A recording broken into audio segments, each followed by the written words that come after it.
హౌస్లో every Monday ration వస్తుంది, 2-3 fruits వస్తాయి, ఎగ్స్ వస్తాయి. ఎగ్స్ అన్నీ సంజన గారికి ఇచ్చేదాన్ని. ఆమె కంప్లీట్గా కిడ్నీ మొన్నే కదా డెలివరీ చేశారు, రికవర్ అవ్వరేమో, ప్రోటీన్ అవసరమని నా ఎగ్స్ అన్నీ ఆమెకి ఇచ్చేదాన్ని. ఫ్రూట్స్ వచ్చేసి ఒక్కొక్కరికి పంచేదాన్ని ఎవరెవరికైతే. ఒక మనిషికి 3 రోటీస్ వచ్చేవి, అందులో నేను ఒకటి తిని రిమైనింగ్ ఒకటి సుమన్ గారికి ఇచ్చేదాన్ని, ఇంకొకరికి ఏమో సంజన గారికి ఇచ్చేదాన్ని. కావాలని నేను అడగలేదు.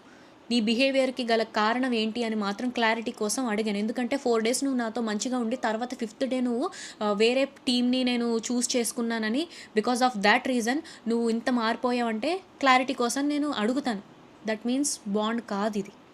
నీ బిహేవియర్కి గల కారణం ఏంటి అని తెలుసుకోవడం ఇది.